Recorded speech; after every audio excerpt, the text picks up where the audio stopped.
Hi, everybody. Welcome to our July Embodiment, Embodied Spirituality monthly gathering. So glad to see you all that are here. And for those of you that are waiting for the recording, glad you can listen in. If this is your first time in this setting, I just want to say that the bottom line is listen to yourself, trust yourself, take care of yourself. If anything I say doesn't feel right, go with what's true for you. And if it's really dissonant, then let's talk about it. And if you can wait till our discussion time, fine. And if you can't, if it's urgent, please feel free to interrupt me. Okay, starting with embodiment. Starting with letting go of your breath.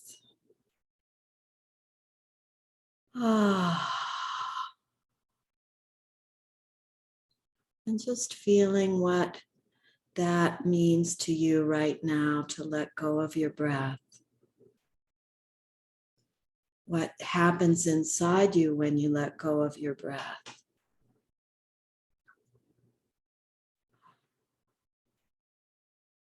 What could happen inside you? Letting go of cortical control of the breath. Letting your breath come and go in its own way. Responding to a deeper impulse than your thoughts, your brain, your small person intention. Just opening.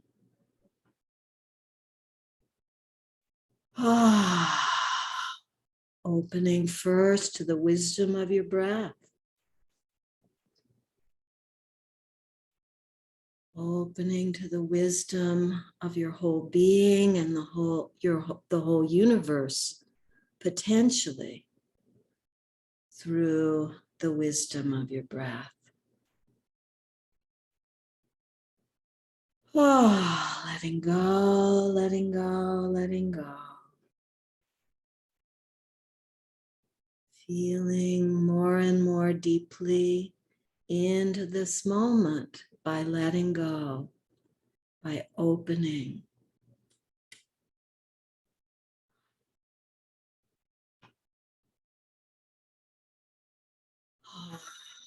Letting go of your breath. And with that, letting go of your voice.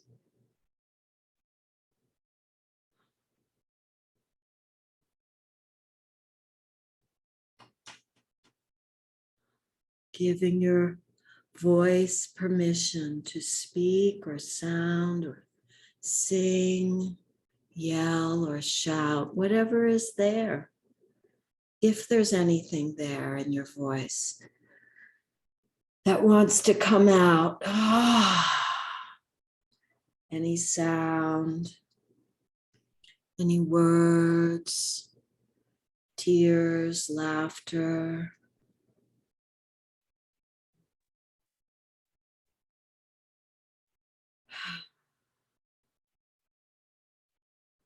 Letting go of your breath, letting go of your voice, and letting go into this moment, this body right here.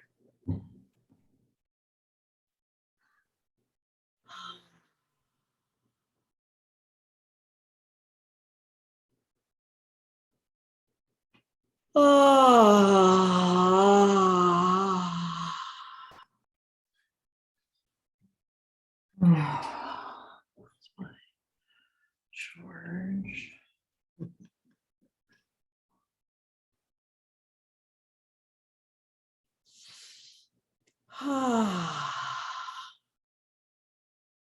Feeling how the letting go is an opening. An opening is a letting go. Feeling what's true for you right now.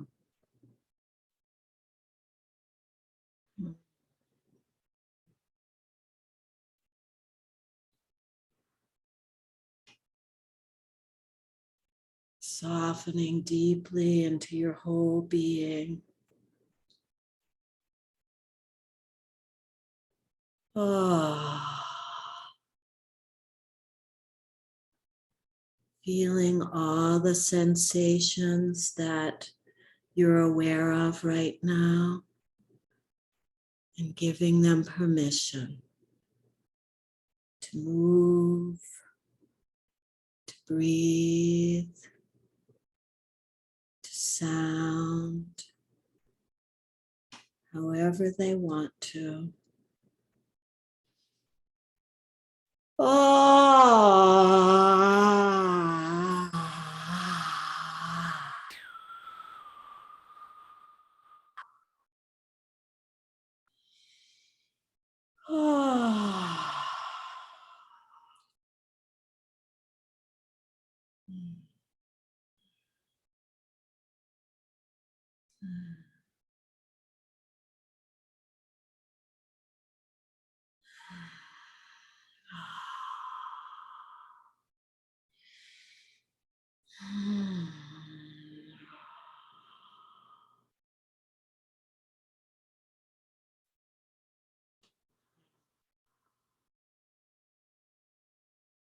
Letting go, especially through your whole spine,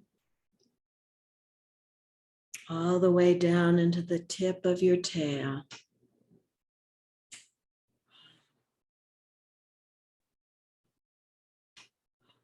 Which is somewhere just behind your anus. The tip of your tail wakes up, your anus wakes up, your whole pelvic floor wakes up. If your pelvic floor wakes up, then the tip of your tail can wake up. They work together.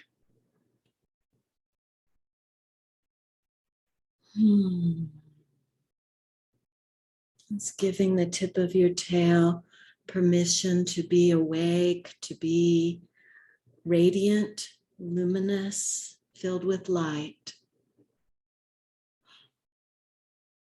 Apparently, there are actual photons in our bodies. There's literal light in our bodies. Enough so that some of us glow in the dark a tiny bit. And maybe that's what was happening when people saw halos and brilliant auras around important spiritual teachers. Maybe part of it is literal bioluminescence. Just feeling that we all have some.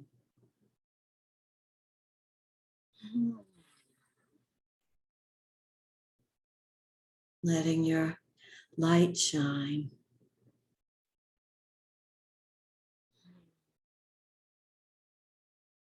And just imagining giving that permission to the tip of your tail, your sacrum, your pelvis, your belly, your pelvic floor. These parts that are so neglected and ignored.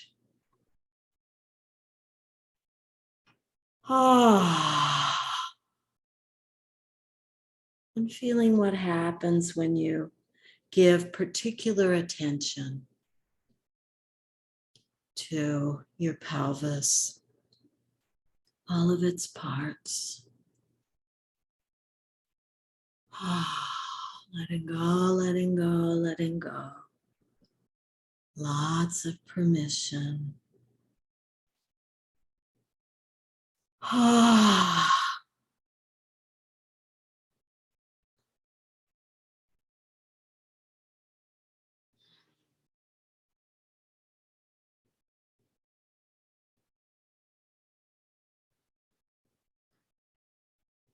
Oh, feeling that fullness and light spreading up your spine if it does. Spreading through your whole core, your whole trunk, pelvis, throat, face, head, and out the top.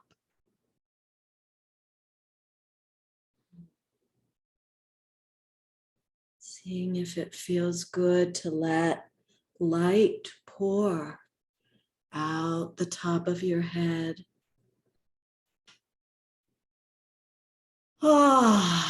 Or in the top of your head.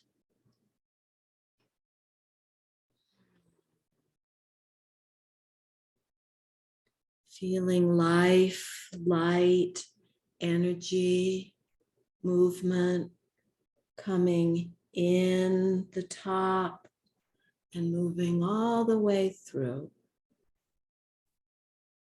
down into your belly and pelvis, and out the bottom.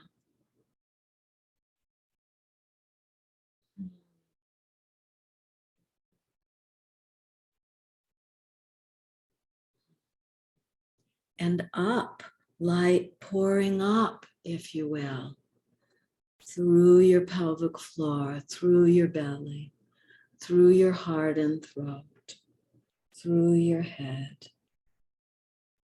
out into space, all around you. Oh, letting go, letting go, letting go.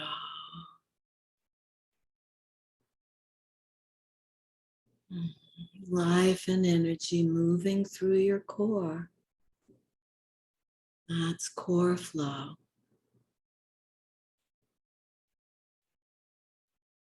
Oh.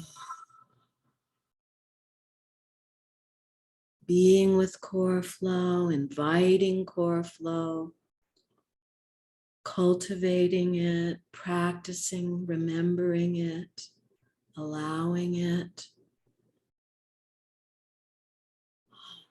That's at the heart of embodied spirituality and embodiment itself.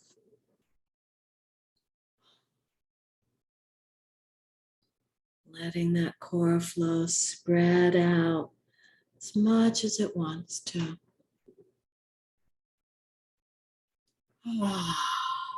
Feeling your head and going beyond. If it does, if it wants to. Filling your throat and going beyond.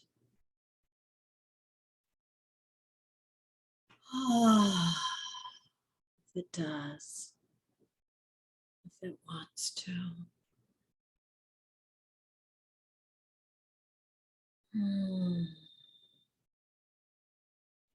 Filling your heart and chest and going beyond. If it does, if it wants to.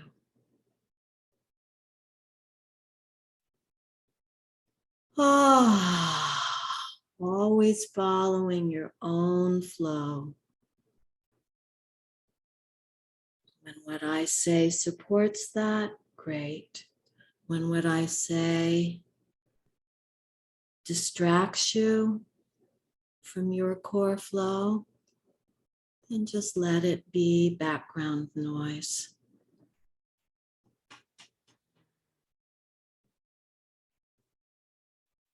Your flow, your path, your life, your wisdom.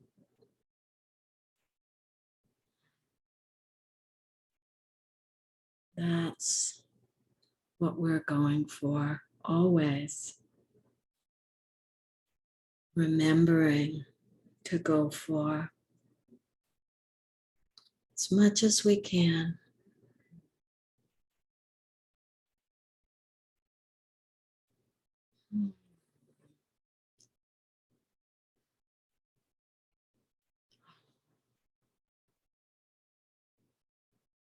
Hopefully, some of the flow from your heart, chest goes out into your arms.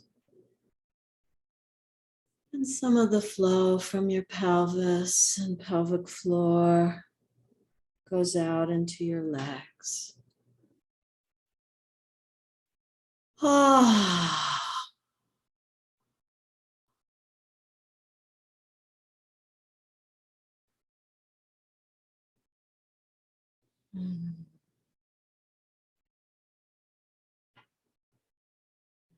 Feeling your flow,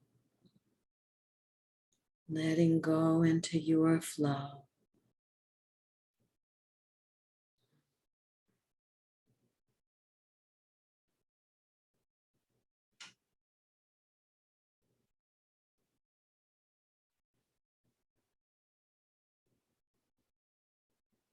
This is the basis of embodied meditation. Letting go into your own flow, your own life, your own path, your own moment to moment unfolding.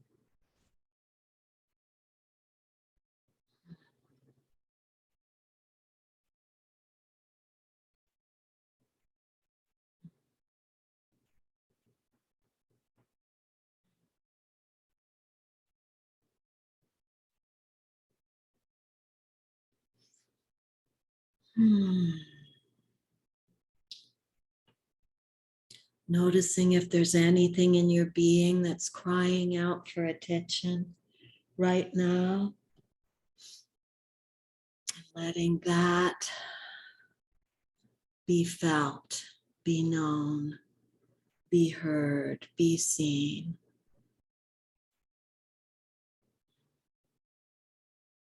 Trusting you, listening to you,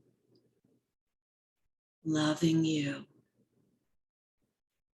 being kind to you.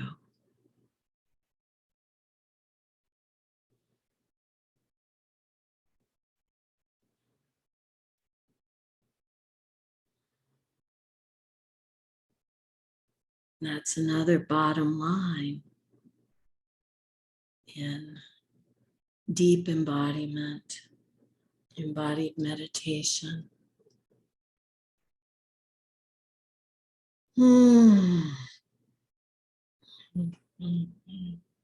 Always making room for what surfaces.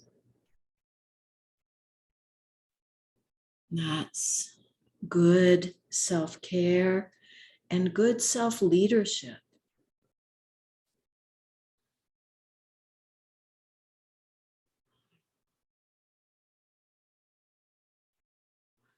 It doesn't mean you become a slave to something that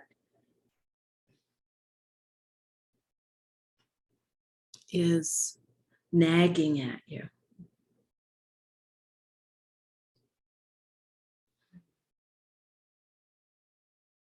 It means you're kindly loving it and holding it and helping it find its way, find its ease, find its place, find its most healthful way of being in the moment.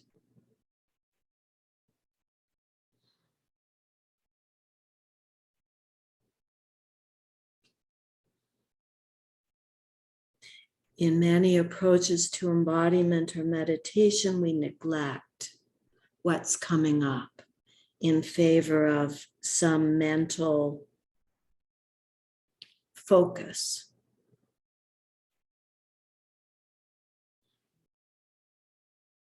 With the idea that stuff is endless, and if you give in to it, it will eat you up. And certainly on a mental level, that's true. We're so habituated, we're so repetitive. But even on a mental level, is it kind to ignore? Even mentally, we can just say, I hear you, honey. I know you are sad, you are lonely. you're angry. And welcome that part without getting lost in it.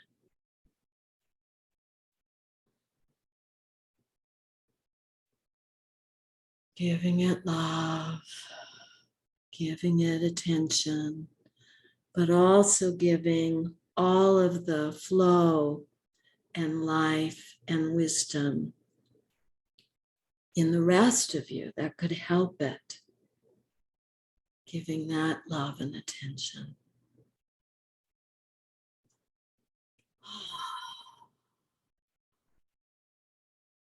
Letting go, letting go, letting go. Letting go of your breath. Letting go of your voice. Feeling the sensations in your body right now and giving them permission to move and be and rest however they want to.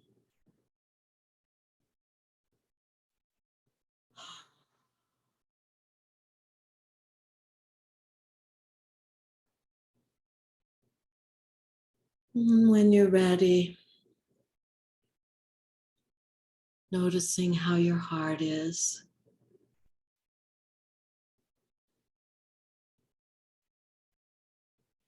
Noticing how much attention you were giving your heart.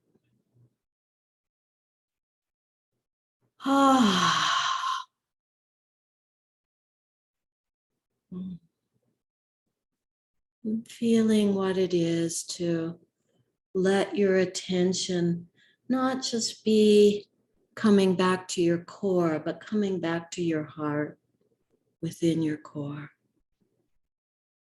The core of the core, the essence of the core.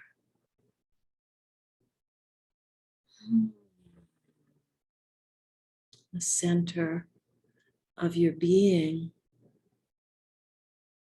from an aliveness, wisdom, spirituality point of view. What happens if you come home to that center?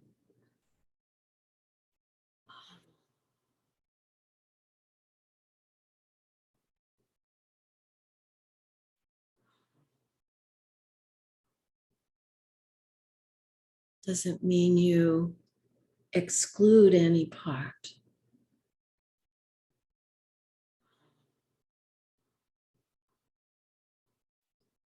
Just practicing letting your heart be the center.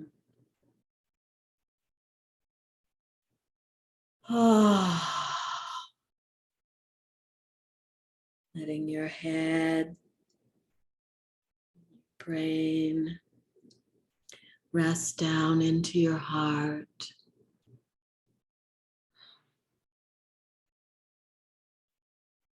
Letting your legs and pelvis and belly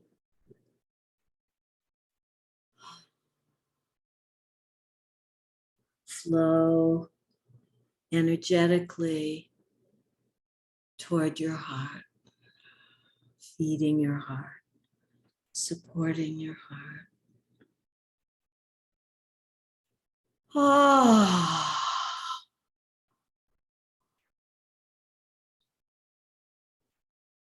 Feeling your chest, your heart space, and perhaps even the pulsation of your heart.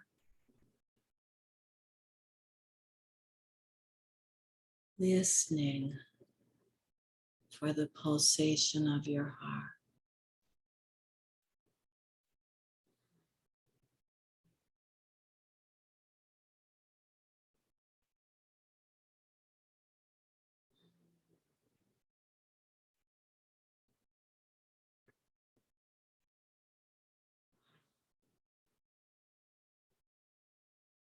Resting into your heart, your always beating heart.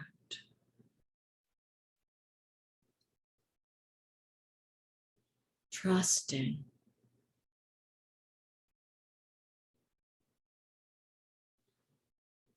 This moment, this heart.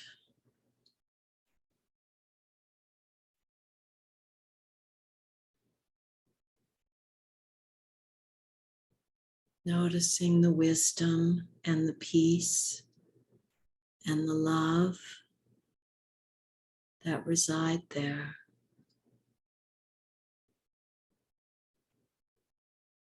The ease.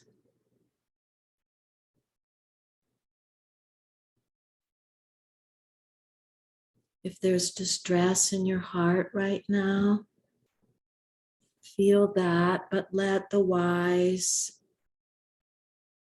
pulsing heart hold it. Letting the distress rest into this greater wisdom,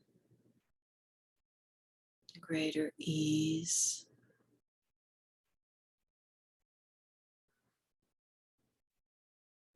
Oh, letting go, letting go, letting go.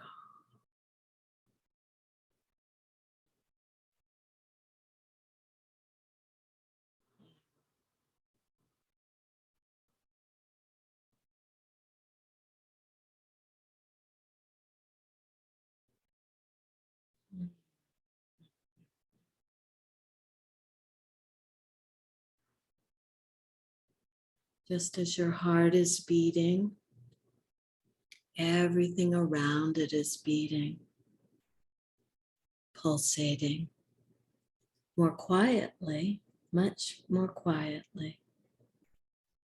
But every organ, muscle, cell in our bodies is pulsating. All of those pulsations blend together into a whole, into a symphony of being.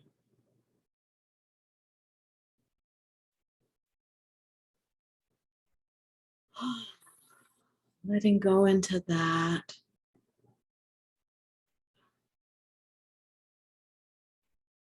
Resting in that.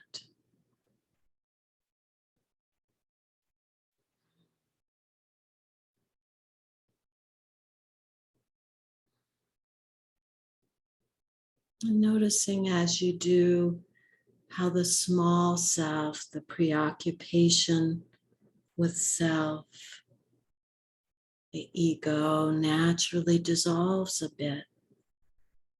Don't push it.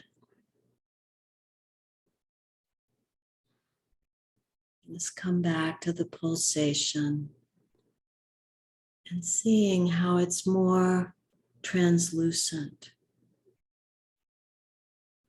less heavy, less solid.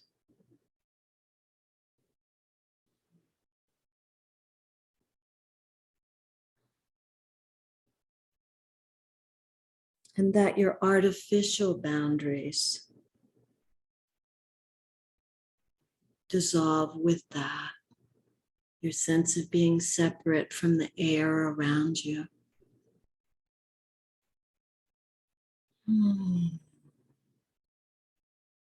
Because really, where do we stop and where does the air begin? We're sharing all sorts of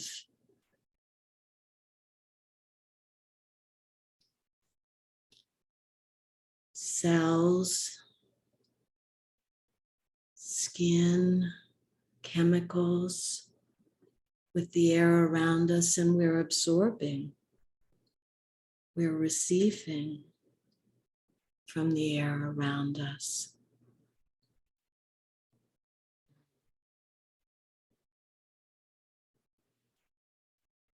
And the earth, the more we rest into our own pulsation, the more we feel continuous with the earth and its living, pulsing heart. Center of the earth is a very active field of power. It's churning and creating pulsation that goes out, just as our heart's pulsation goes out way beyond our bodies. And it carries with it, the rhythms of all of our whole being that's pulsating out. So the earth's pulsation goes out way past the atmosphere.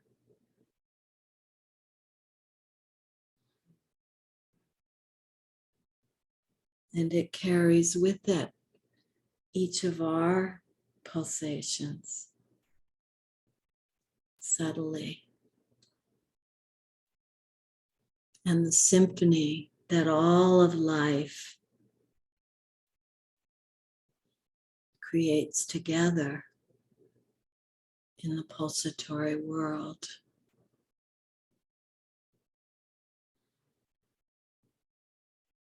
It's transmitted out, and all of the pulsations that are outside can come in when we soften. Everything in the universe can come in if we soften enough, we open enough. Gently, gently, over time. Can't push it. We can just open to the possibility. Feel the pulsation. And open to the possibility.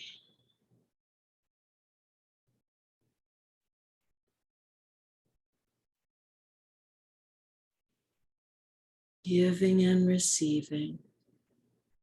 It's already happening. The more we rest, the more we open, the more we allow, the more we can feel the exchange, the giving and the receiving. That we're just one little tiny creature floating in the universe.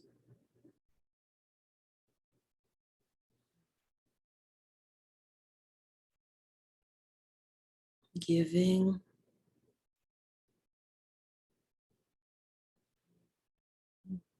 and receiving.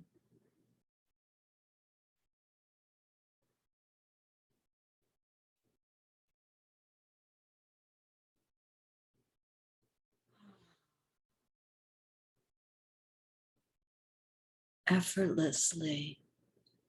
That's how it happens, right?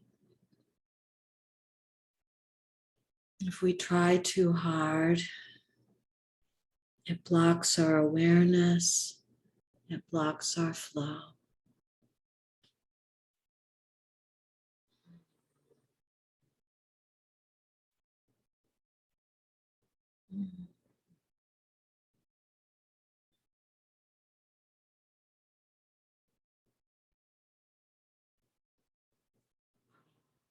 Letting go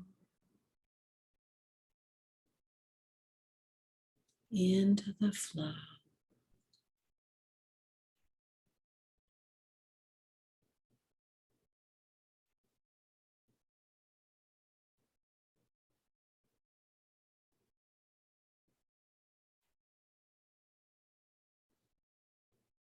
Noticing when something comes up and you condense, Just being kind to it, saying, I hear you, I see you, I feel you. Letting it dissolve back into beingness.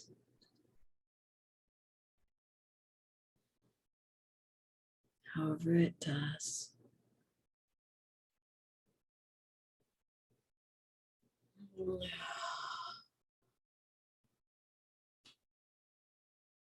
No hurry, no pressure, no force.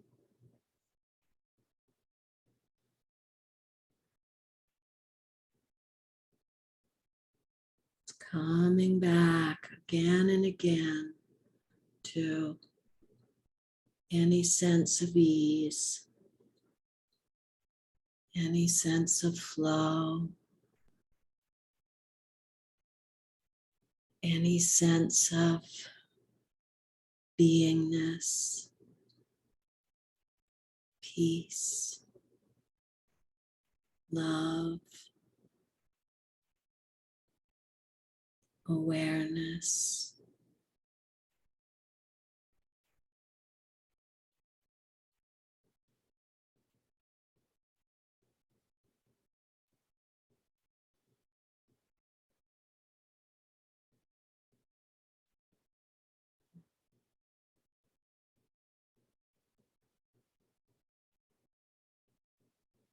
And just feeling from this place, wherever you are right now,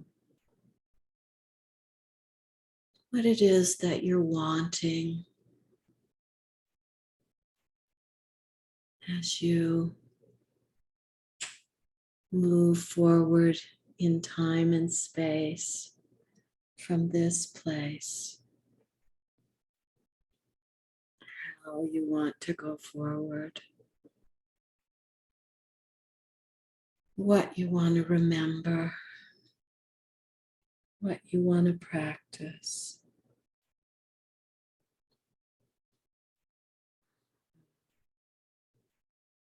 And how that is taking you toward your deepest heart's desire.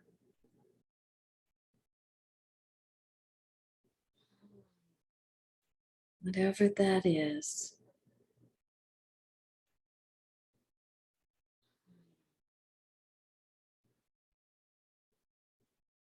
Noticing if your desire contracts you, limits you, and say, oh, let me rephrase that. Let me rethink that.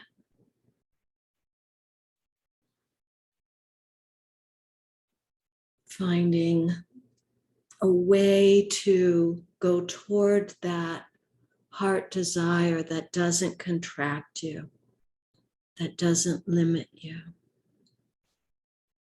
that doesn't feel impossible, discouraging, heartbreaking.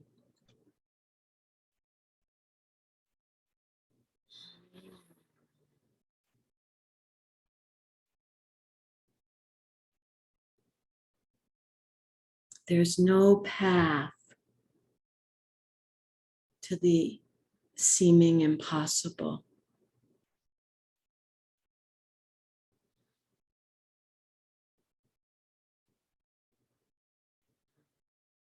But with enough openness,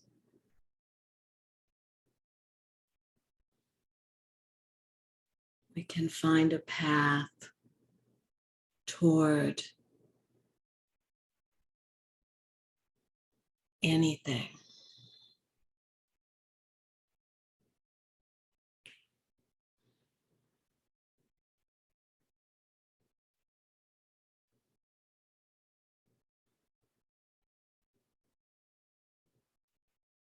Hmm.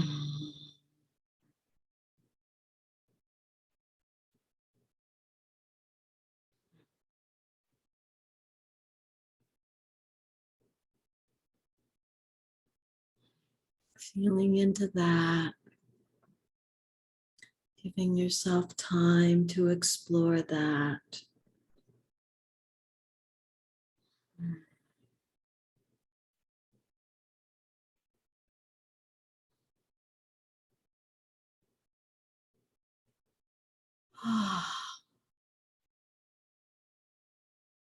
And as you're ready, coming back to your awareness of our little group and seeing if there's anything that you want to share with our small group.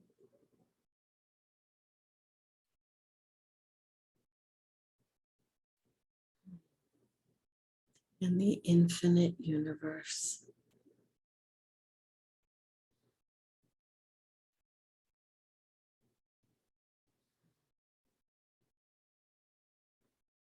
So, again, for those of you that have not done this, try and stay with your core flow as you share. And try to stay with your core flow as you listen to other people sharing. Letting your connection, your practice of remembering core flow come first.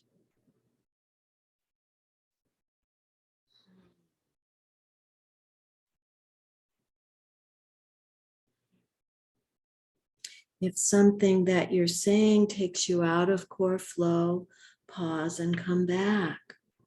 If something that you're hearing takes you out of core flow, pause and come back. If you need to turn off your sound for a minute or your camera, whatever you need to do, that's fine. So that the sharing is part of our practice. And it's a way to create community. And it's a way to learn to be in community and to take leadership for yourself within community. So we're co-creating leadership here. We're not just mindlessly falling in to each other's spaces. We are intentionally sharing. It doesn't mean that you're not sharing from your heart. Doesn't mean that you become cerebral and controlled about what you share. Hopefully not. It just means that you keep your awareness and presence of yourself and the whole.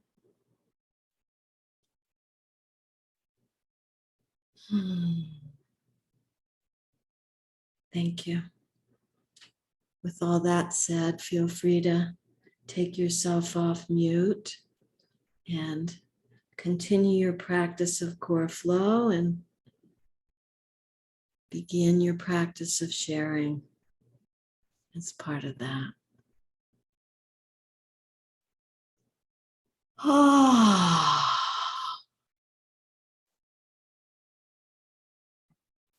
Maybe I just want to say my deepest desire would be to always be in this pulsatory world. And I realize how often I'm not in this pulsatory world. It feels good to keep coming back. Yeah, me too. Yeah. Thank you for sharing.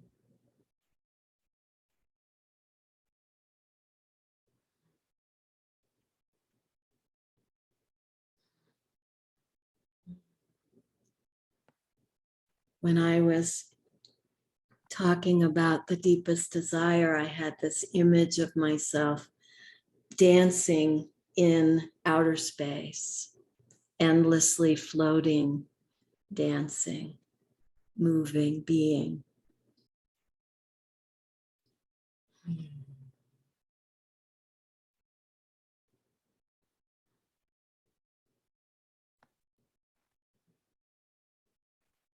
I experienced a real release of grief from my father's passing, and it was really profound. It was like I don't even realize on a daily basis how much I hold and how tight I am until like an extended period of feeling the release and the openness and stuff. And so it was really profound for me today. And my heart's deepest desire was like aliveness and connection. And I felt like my portals like start to wake up near the end and stuff. And that felt really good. So thank you so much. I really appreciate it. Yeah, thank you. When did your father pass? How long ago? October 29th last year. So, yeah.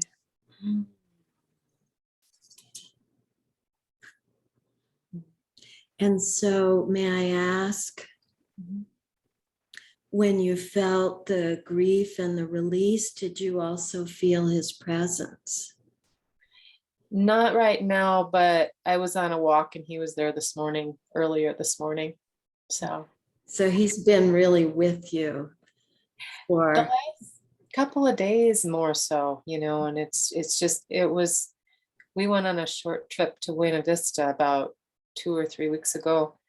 And it was like the grief had kind of been just in me, I've been supporting my mom a lot and stuff. And so it wasn't like till I went to Buena Vista that it started to come out. And that was really the first time of that. And so it's been like a couple weeks now and stuff. And so he's been around, it feels like the last couple of days, when I walk outside and stuff with him and stuff. So that's beautiful. Thank you. And so Tara Kim mentioned the portals, and we haven't mentioned them yet today. So again, for those of you that are listening that haven't done this before, the portals are the parts of our bodies that have the most nerve endings, the most small, fine motor muscles, and the most sensory nerve endings. So our faces, our hands, our pelvic floors, and our feet. Yeah. And a lot of times we're holding and containing and condensing and limiting ourselves in our portals in ways that we're not aware of. And as we release energy out from anywhere in our body, ultimately, it needs to go all the way through our portals. So, grief or anger, sadness, or even just fear, control, everything needs awake portals at times. Yeah. Thank you for sharing, Tara Kim.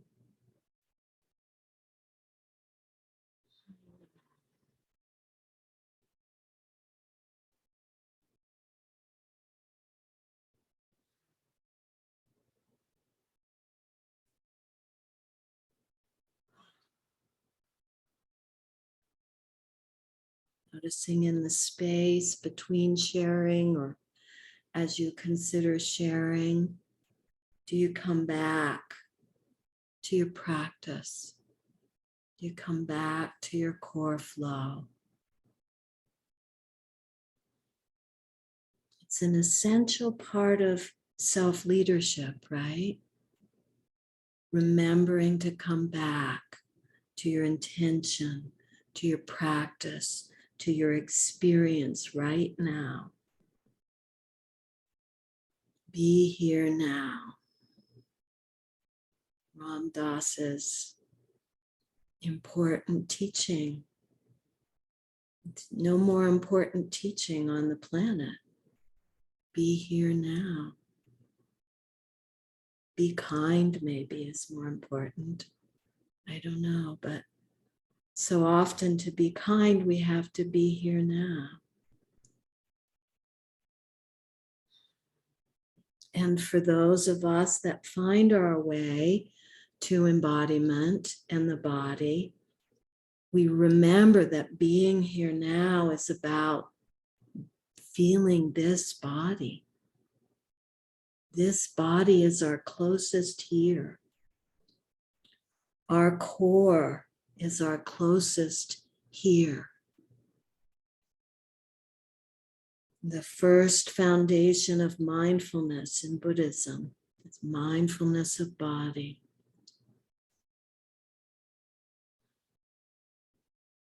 That's the whole focus of my last book, Heart Open, Body Awake.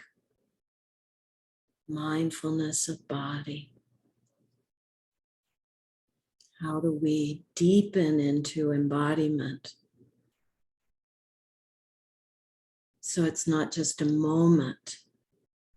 People now, most meditation teachers are saying, feel your body, drop into your body, feel your breath. But the problem is, for most of us, that only lasts a moment.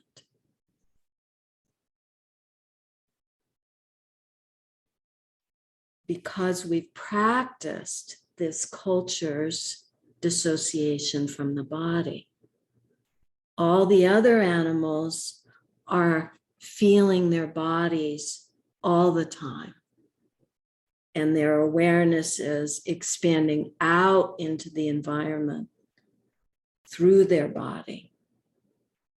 They're not jumping out of their body into awareness of the environment.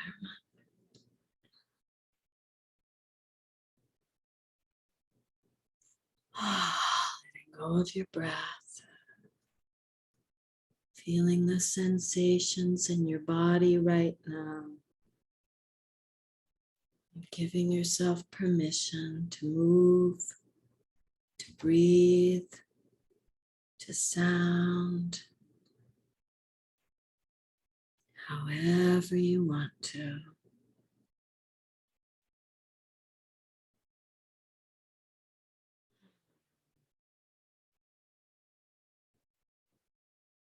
See if there's any more that you want to share today.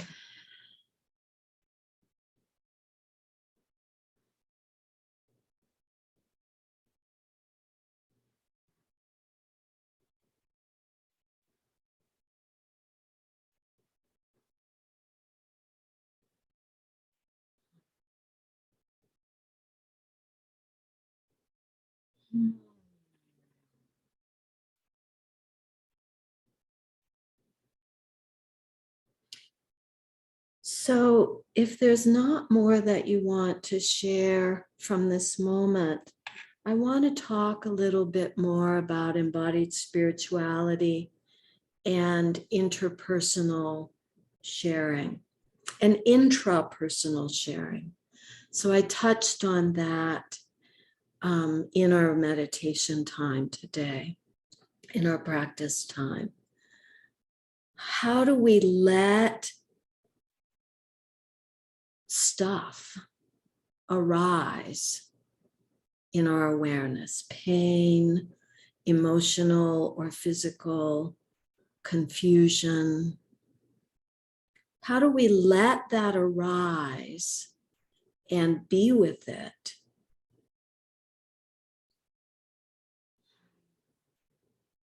without getting stuck in it, over-identified with it, so that the beingness, the core flow, the pulsatory world is holding it, rather than the beingness is getting shut down by the stuff, the personal stuff.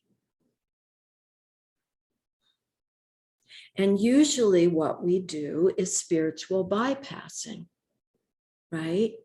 We think, okay, I've got to focus on this spiritual, intentional practice, and then we neglect our inner being. We neglect our bodies, we neglect our emotions, and we neglect our relationships in the world.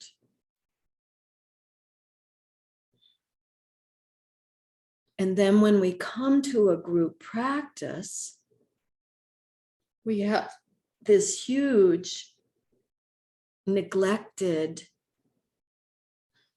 aspect of our being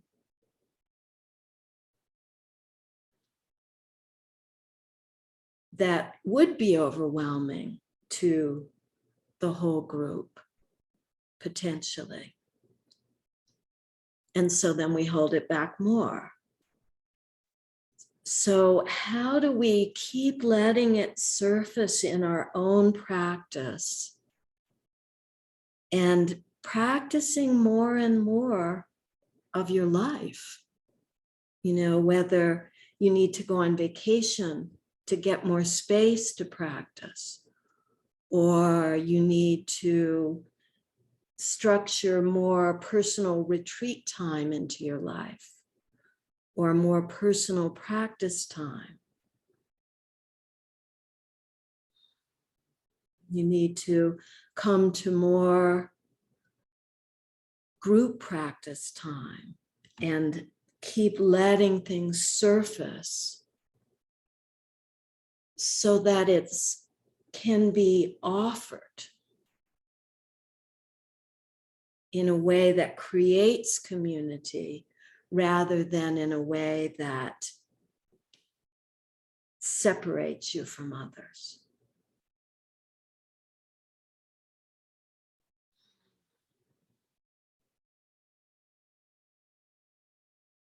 So again, this theme for me today of self-leadership that then becomes group leadership, that we can share of ourselves in a way that enhances the group.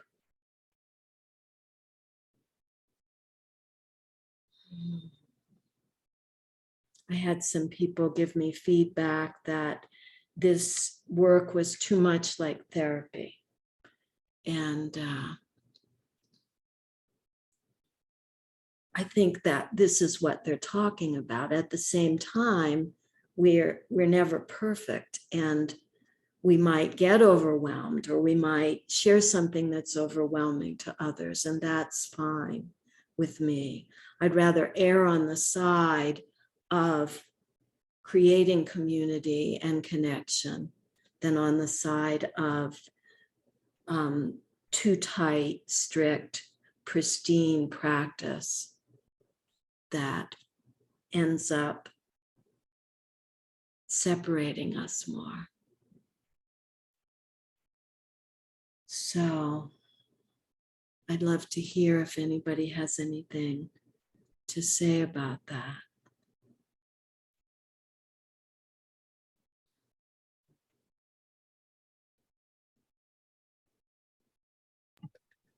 I don't know.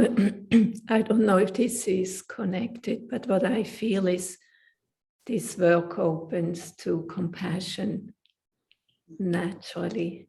It seems like there's no effort to do because of the connection to the heart. Mm-hmm. Seems Yeah. a natural opening. Yeah. Yeah.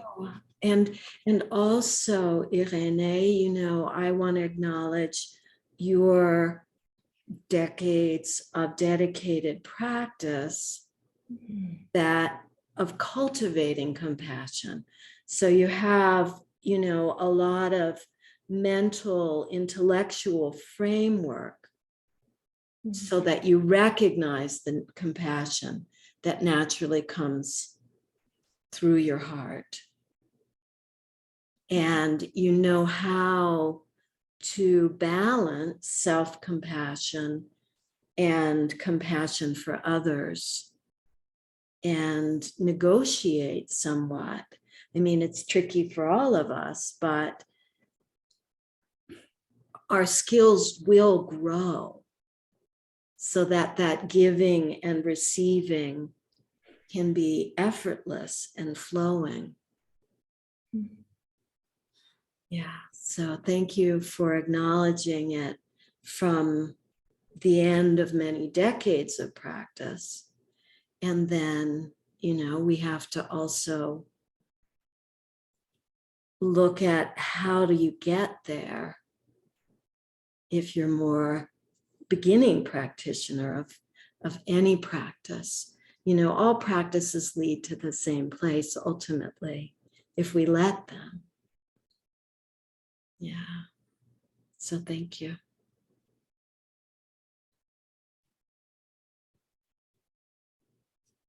Yeah, that's so important. The heart is. But then we have to know how to hold the distress in our heart and let the larger, wiser heart inform the smaller, more emotional heart. And again, if you're a reader, the Heart Open book has a lot in it that might help you with that. But what's true now? What needs to be said now? Susan and everyone, I notice my own tendency to just share struggles. That feels like, and today to practice like staying with my core while listening felt really impactful and brought a feeling of connection to my dad when we're speaking with Tara Kim, just a lot of beauty. And I noticed my own hesitation to share. Yeah. Unless there's a problem. Yeah. Yeah. Yeah. Something Yeah. to notice and be with and experience. Well, it's so delicate because if we're just sharing the good stuff, then people can feel like, okay, there's no room for my problematic little being here. Yeah. And then if we're just sharing the bad stuff, people feel like, oh, this embodied spirituality is so like therapy, like, Yeah. or political. I get that criticism too. It's too political minded. Yeah. Yeah. Yeah. So we're so, as a species, we're so young. We're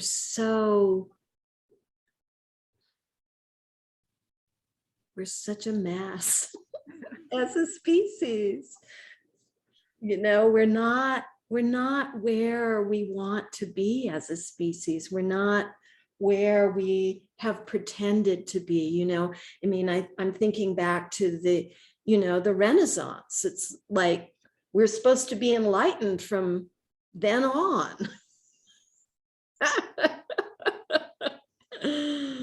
And we're not. One thing that has been consistent in the group practice is that if I'm speaking or not, I'm so grateful to have this opportunity and so grateful for people who show up and practice together. It feels nourishing to me always. Yeah. Yeah. Yeah. Me too. Mm-hmm. Thank you for acknowledging that. Yeah. Even on the computer, right? I mean, I'm not saying that it's a substitute for being together in person, but I think people don't realize how deeply you can go into embodiment, even on the computer. And then the field opens up and there's the energetic connection that doesn't always happen, even in person. If our embodiment doesn't have room to really get deep and full and personal and emotional and political and shared.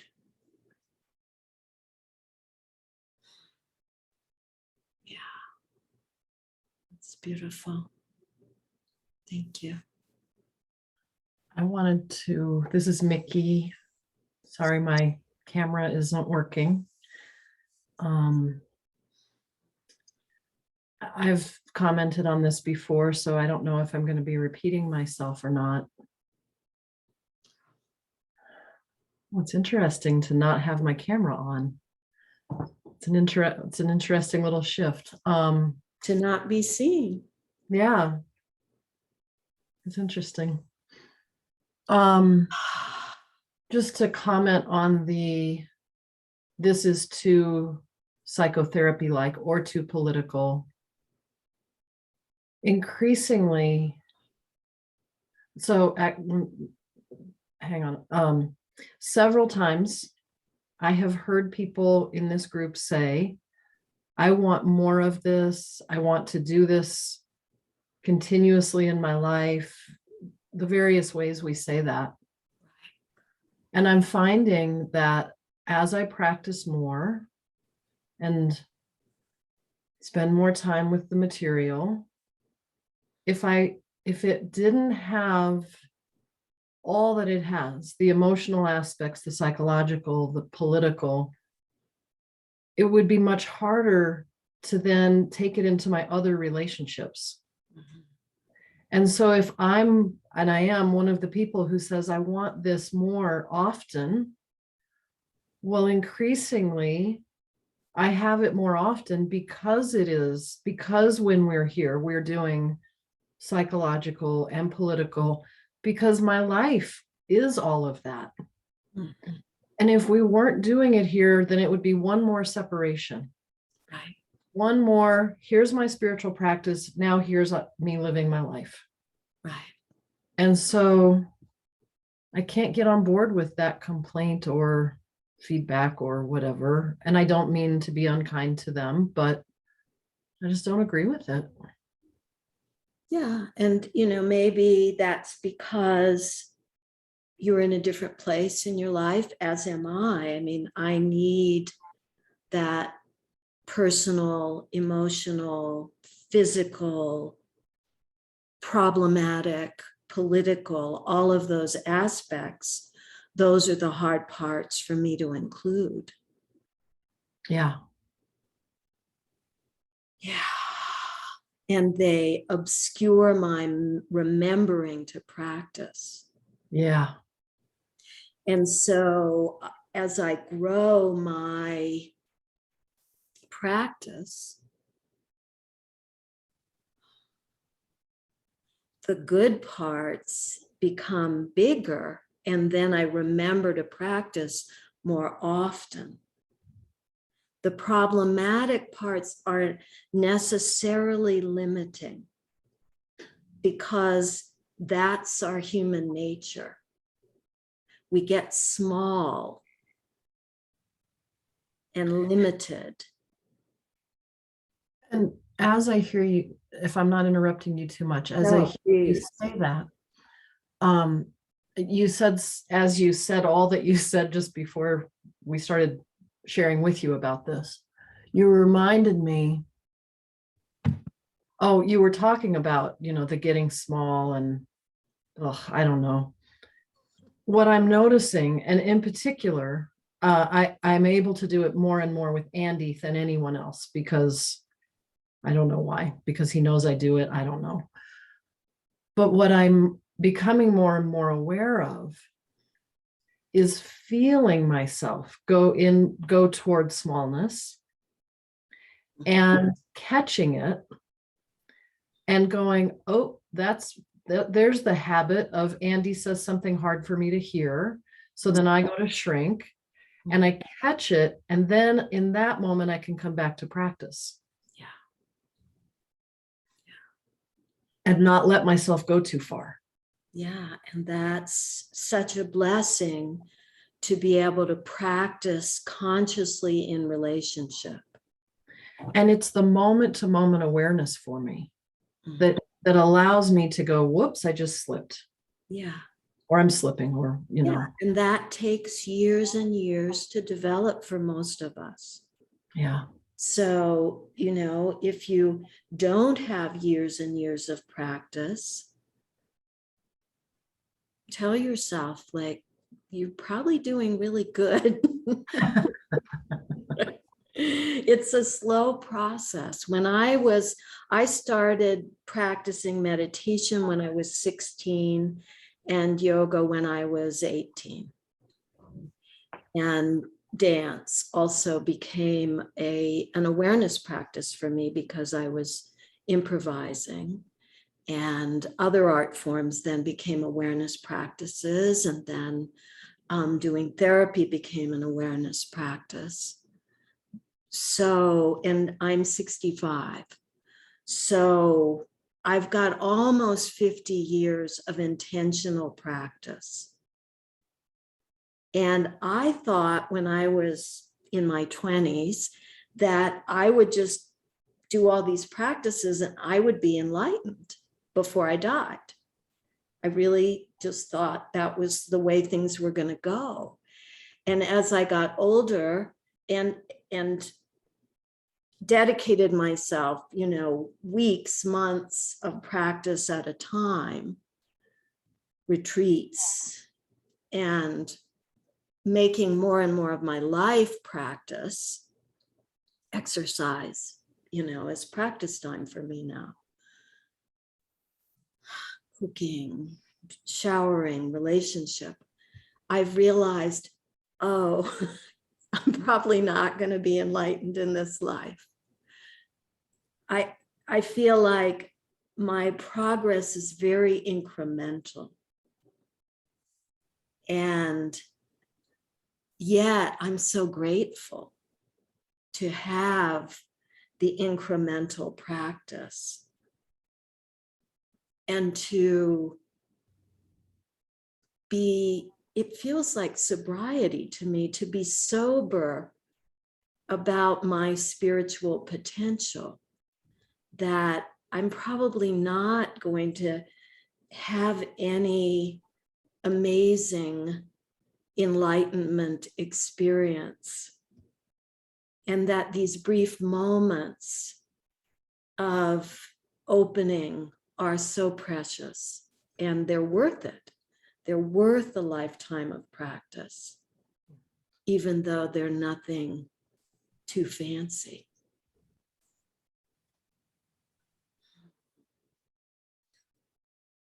And then the relational practice is something that people don't think about, people don't talk about, people don't do. And so it's important to do it a little bit here and to share with each other how we're doing it outside of this group. And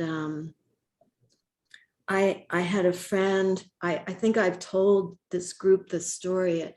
It wasn't very long, but I'm going to tell it again because I just reviewed it with my friend last night. She was calling about something she was upset about, and it was a lot, and mostly I just listened and I said, I hear you, I understand. And, then she was done with the download, but then she was worried, had she dumped that on me? And I talked about this, like, I want to learn in our relationship to let the sharing be more of a practice. So we were walking down a trail and we saw on the far mountain a fire erupt. And we immediately everybody that was in sight gathered together and was talking about, where the fire was and what's happening and what was needed. And, it became a community gathering. And that was lovely. But in hindsight, what I really want next time, and I mentioned this to my friend, I mean, hopefully I won't see a fire erupt again, but I think I probably will, sadly, is I wish that we could have just paused and held hands and practiced for a moment looking at the fire and just being with everything that we were feeling and the fire and the people before just rushing into the small self-discursive, which was lovely and necessary. I want to do that. I just like a bigger moment to punctuate. Yeah. So.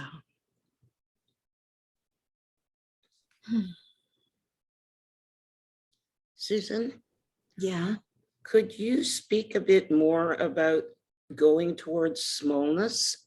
The person who spoke earlier talked about that, and I'm new to the group.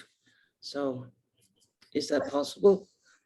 I'm not sure what you mean about going towards smallness. I know what you said earlier, but I can't remember what another person said. So Well, I guess the last couple of notes I wrote down were, I mean, I kind of, my own head or heart puts that.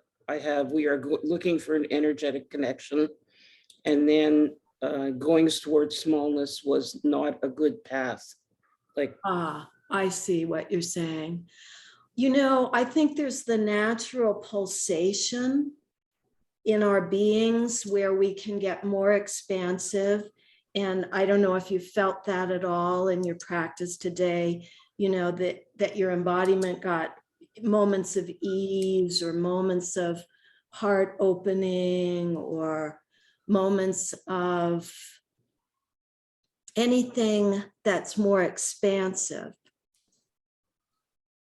And then naturally we condense and we go towards smallness and we feel pain, problems, smallness. And so it's finding that rhythm so it's easier to expand and contract so we don't just stay stuck in the smallness all the time. It's just the simple idea of looking at the sky for a minute and how that's opening and relieving. Or, as they say, stopping to smell the roses. yeah, So, for me, it's at least as a result of things that have happened in the last few days, it's a matter of pushing that pain into the smallest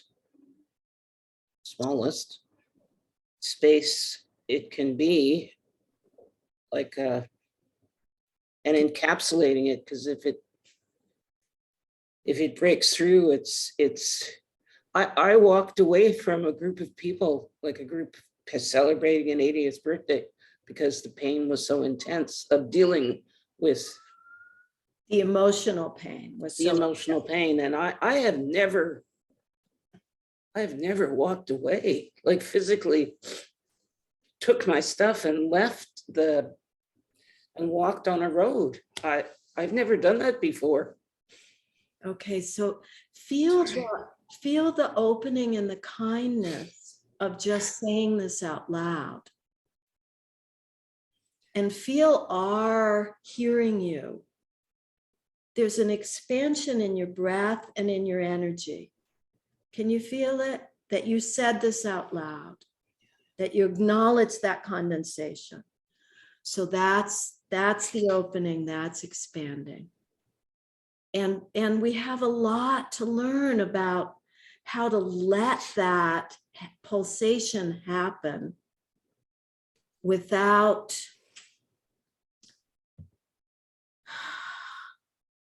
I don't know. I mean, the worst things that we do when we don't condense is we get violent toward ourselves and others, right?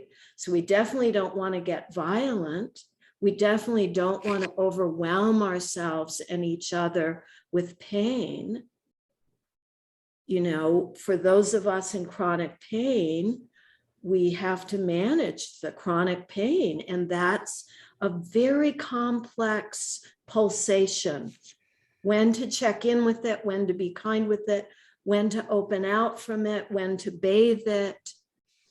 And it takes a lot of practice to learn self-kindness, self-leadership, self-care that allows that. So you have to follow your wisdom. Nobody can tell us how to do it in each of the individual aspects of our lives. Something in you said, I'm going to leave now. And you walked down the road. And was there a sense of relative ease? This is good. I'm glad I left. No, it's actually, I didn't, I talked about it to my partner. I voiced it to my partner like 24 hours later in a car, driving somewhere, driving away. And this is the second time I voiced it, and it doesn't hurt quite so much, but it's horrible. It was horrible. Yeah, I'm so sorry. Yeah, let it breathe. So you swallowed it back, you pulled it in, good, let it breathe, and feel the relative ease and kindness of letting it breathe. Yeah. Sorry. No, don't apologize. This is the process. Yeah, opening, opening, opening. Feeling the habit of condensing, getting too small, getting too silent, over containing.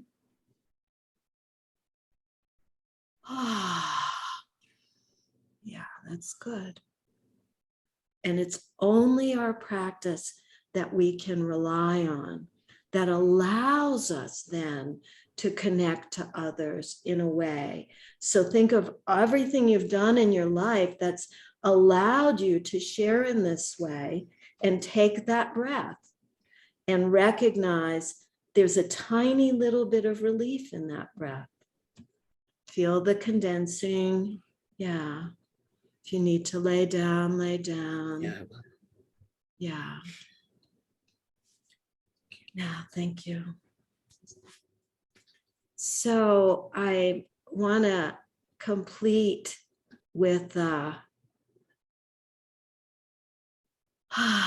Sarah Garnier's song that, for those of you that don't subscribe to my YouTube channel, it's on my YouTube channel. And I think it's our best embodied spirituality song right now. And, you know, I want to dedicate it to you, Suzanne, who just spoke. And hopefully you're lying down and you can listen and feel the song move through your being. And Sarah, I don't know if you want to sing it for us, or I can do that, but it's prettier when you do it. Would you? Yeah. Yeah, I don't necessarily agree that it's prettier when I do it. I will sing it though. Okay, so pause for a minute, everybody. Feel your body.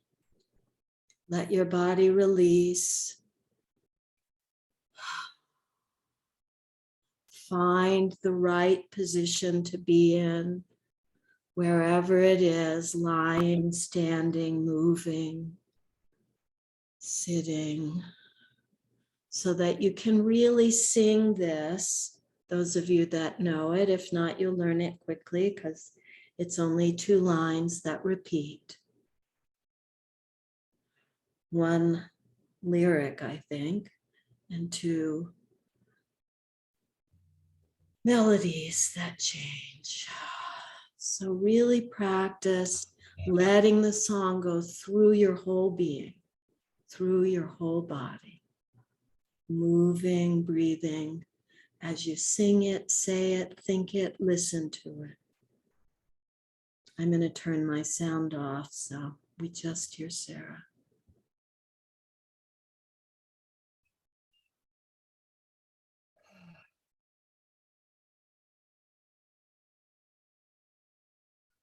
Let the way be open. Let the way be open. Let the way be open. Let the way be open.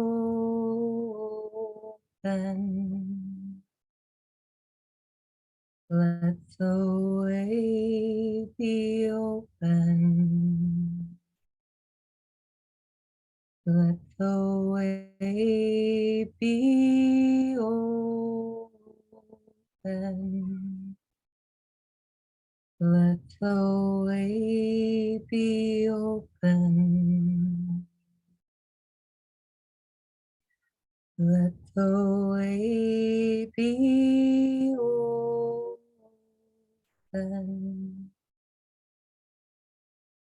Let the way be open. Let the way be open. Let the way be open. Let the way be open. Let the way be open. Let the way be open. Let the way be open. Let the way be open.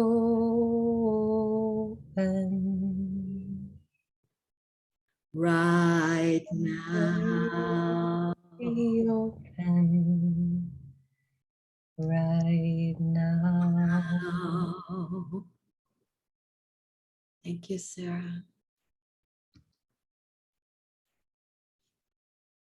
I saw you, Suzanne, walking down the road with your things while I sang that, and I cried a little bit for your pain and for my pain and for all of our pain.